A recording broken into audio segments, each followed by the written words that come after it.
वापस लौट रही है।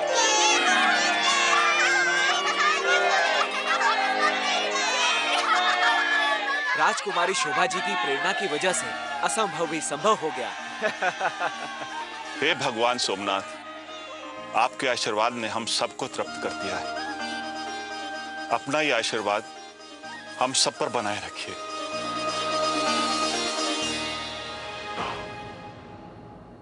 ये मामूली बात नहीं है मसूद। खुद तुम्हारे सामने मुखबिर ने इत्तला दी है कि दद्दा चालुक्य अपने लश्कर के साथ इधर बढ़ रहा है और दूसरी तरफ घाटी में पता नहीं किसका लश्कर तैनात है, जिसका एक भी सिपाही नजर नहीं आया और हमारे सुल्तान जख्मी हो गए।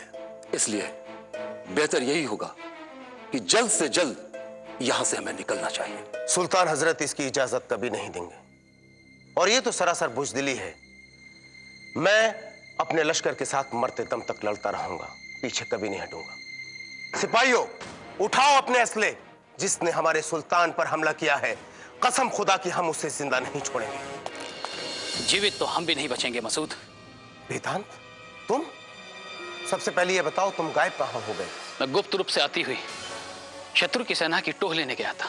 तो फिर क्या देखा? हजारों घुड़सवार सैनिक हैं और उतने ही पैदल तीरंदाज सैनिक भी। हाथी पर सवार सैकड़ों सैनिकों के पास भाले, करछे और कृपाण हैं।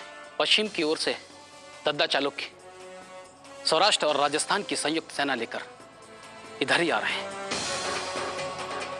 और दक्षिण के नरेशों की सेना भी इधर ही आ रही है।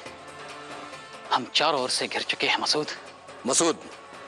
अमीर महमूद गजनवी का अहम सलाहकार होने की हैसियत से मैंने फैसला लिया है कि हमें यहां से निकलना चाहिए। तुम यहां से निकलने की पूरी तैयारी करो। जनाब, एक बार फिर सोच लीजिए, सुल्तान हजरत को हम क्या मुंह दिखाएंगे? उसकी फिक्र तुम मत करो। सुल्तान हजरत को समझाना मेरी जिम्मेदारी है। तुमसे जो कहा गया है उस पर फौरन अमल करो। सिपाहियों, वापसी की तैयारी करो।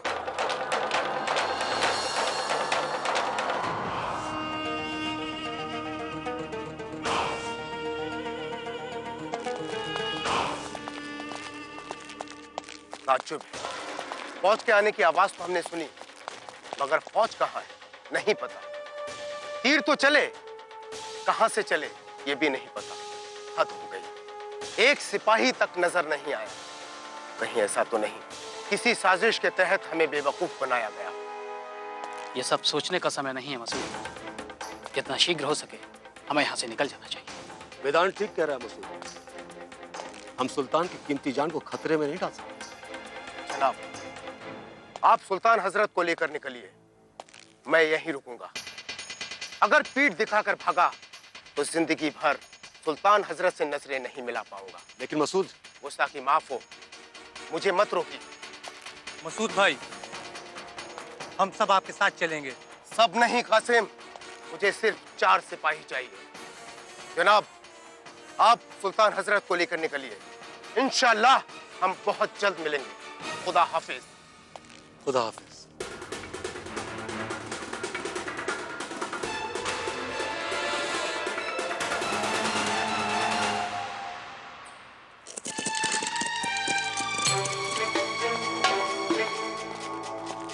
देखा इलियास, मेरा अंदाजा ठीक निकला।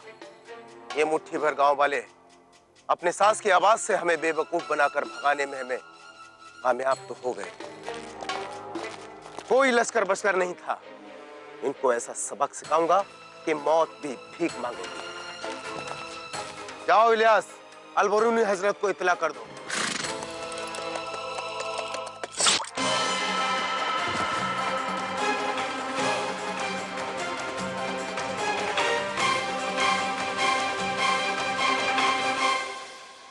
आक्रमण!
महाराज दादा चालुक्य की जय। महाराज दादा चालुक्य की जय। महाराज दादा चालुक्य की जय। महाराज दादा चालुक्य की जय। महाराज दादा चालुक्य की जय।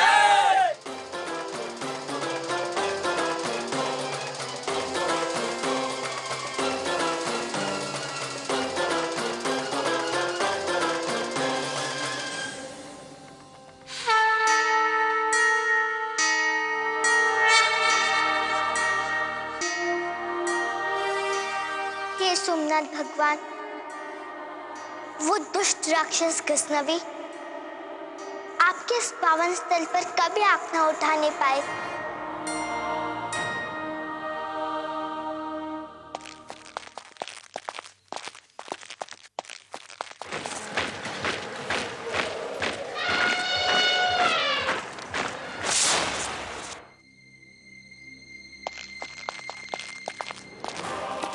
ठहरो।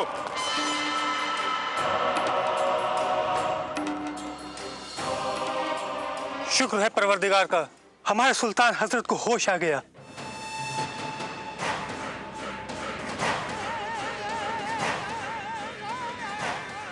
हम अरावली की पहाड़ियों के दरमियान थे। किसकी इजाजत से हमें यहां वापस ले आए? खामोश क्यों हो? फालिज मार गया क्या? यहां बहरे हो गए हो सबके सब? जवाब दो। मैंने ये फैसला लिया था सुल्तान हजरत। बाबा हजरत, आप मंजिल हमारे कदम चूम रही थी और आप सुल्तान, आपकी जिंदगी खतरे में थी, इसलिए।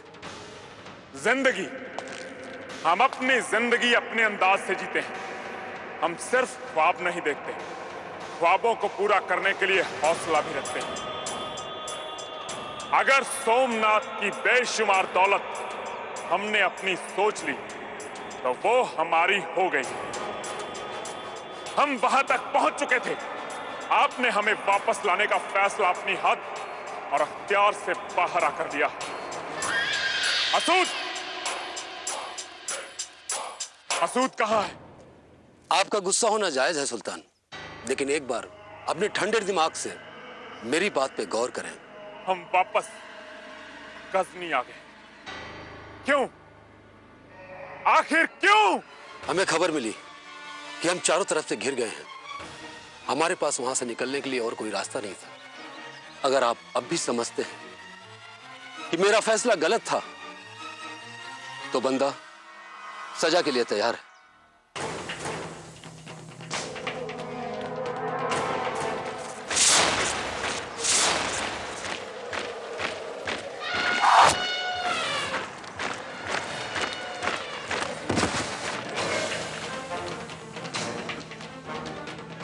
कोई लश्कर दिखाई नहीं दिया, सिर्फ कदमों की धमक, और हमारा सारा लश्कर खौफजदा खड़ा रहा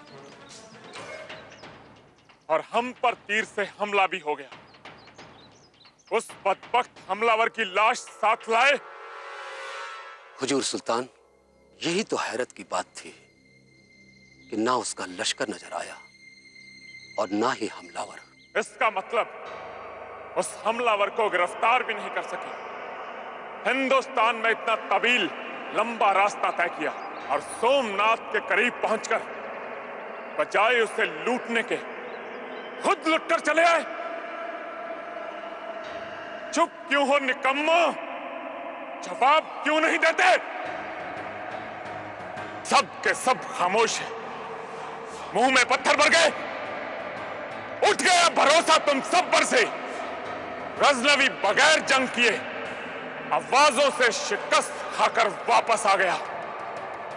हुजूर सुल्तान, बस अब एक लफ्ज नहीं, अब इसकी सजा हम खुद को देंगे। कसम है उस पाक बेनियाज की। हुजूर सुल्तान। नहीं हुजूर।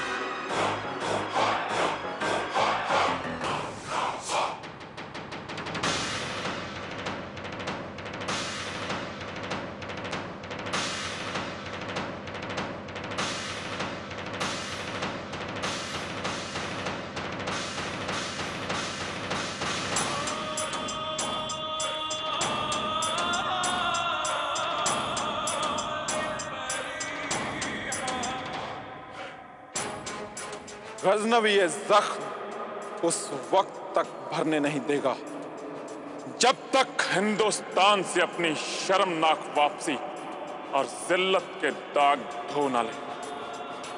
तब तक ये जख्म, तब तक ये भरे रहेंगे, तब तक ये भरे रहेंगे।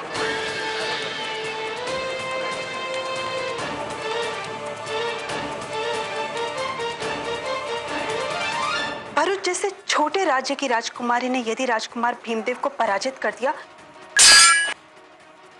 तो देवपट्टन की प्रजा ही नहीं बल्कि सारे गुजरात में ये संदेश जाएगा कि उनके भावी सम्राट शासक बनने योग्य नहीं।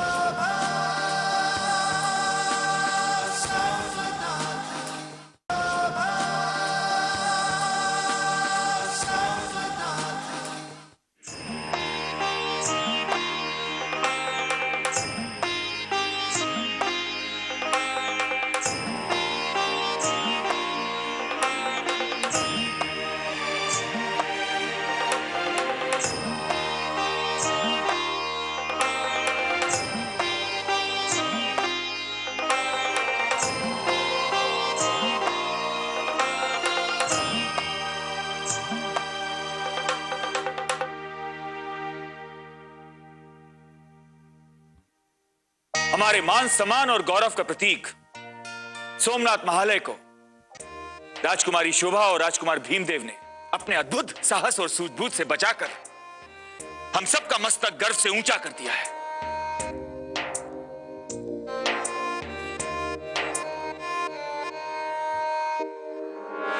हम अपने मित्र राज्य सौराष्ट्र और राजस्थान के नरेशों का भी आभार प्रकट करते हैं जो हमारे अनुरोध पर अपनी अपनी सेनाओं के साथ गजनवी से युद्ध करने के लिए तैयार हुए। आज गजनवी भले ही वापस लौट गया हो, परंतु भविष्य में हमें ऐसे आतंकी लुटेरों से सतर्क रहना है। इसलिए हम चाहते हैं कि गुजरात के हर बच्चे के हृदय में देश प्रेम की भावना ओतप्रोत हो।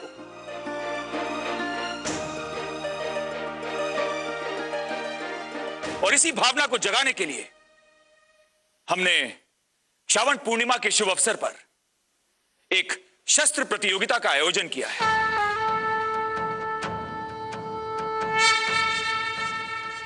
और इस प्रतियोगिता की विजेता को पुरस्कार के अतिरिक्त तलवार के धनी गुर्जर गौरव दद्दा चालुक्य से प्रशिक्षण प्राप्त करने का शुभ अवसर भी प्राप्त होगा।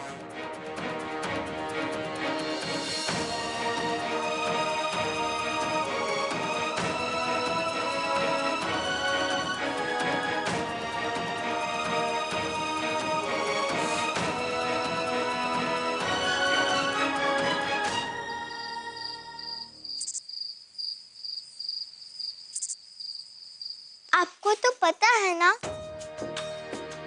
हमें शस्त्र विद्या सीखने की कितनी इच्छा है, तभी तो हम काकाश्री की सहायता और अपने देश की रक्षा कर पाएंगे। आप तो आकाश से देख रहे होंगे, वो गजनवी उन भोले ग्रामवासियों पर अत्याचार इसलिए कर पाया क्योंकि उनको शस्त्र चलाना नहीं आता था। हम काकाश्री से शस्त्र चलाना अवश्य सीखेंगे। हम सोमनाथ भगवान से प्रार्थना करते हैं, आप भी प्रार्थना कीजिए कि कल होने वाली प्रतियोगिता में हम विजय रहें। हमें आशीर्वाद दीजिए बा।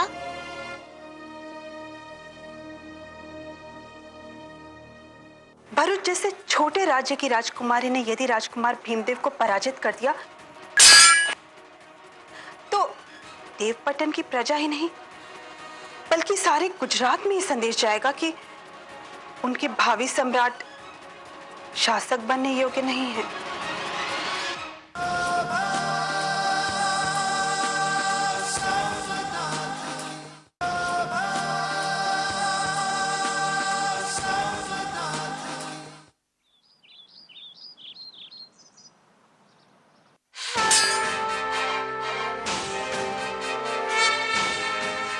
देखा रानी इंदुमती, ऐसा लगता है कि भगवान सोमनाथ की असीम कृपा है इन दोनों बच्चों पर।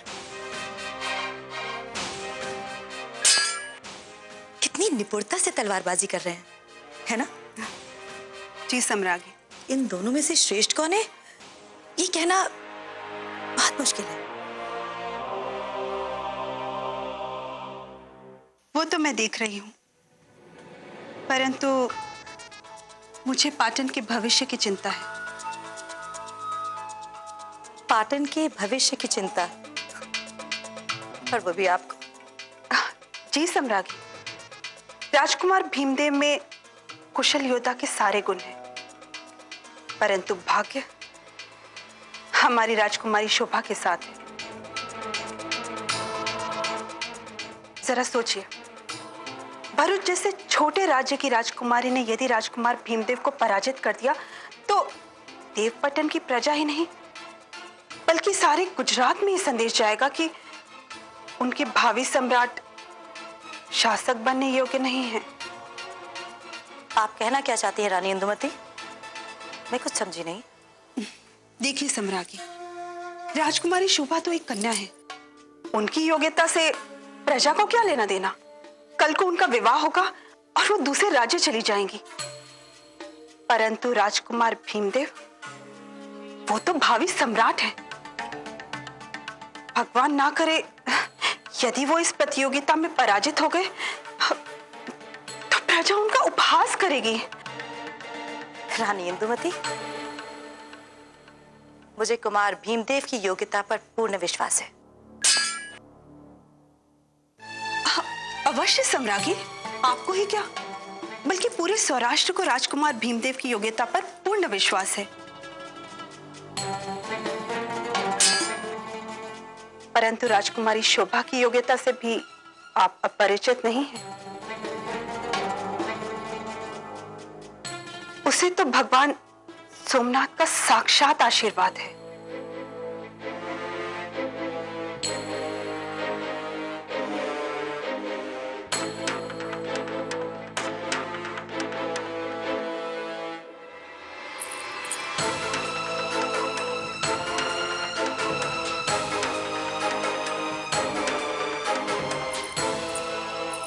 सम्राज्ञी, आप यहाँ हैं और हम आपको सारे महल ढूंढ आए।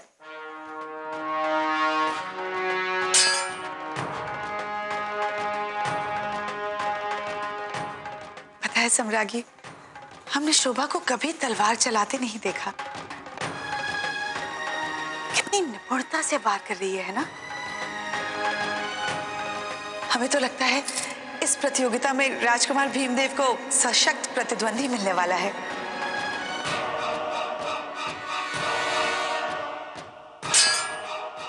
राजकुमार भीमदेव में कुशल योद्धा के सारे गुण हैं, परंतु भाग्य हमारी राजकुमारी शोभा के साथ है।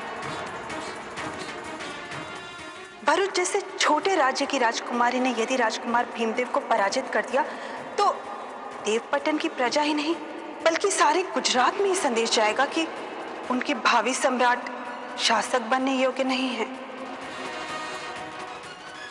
यदि वो इस प्रतियोगिता में पराजित हो गए तो प्रजा उनका उपहास करेगी।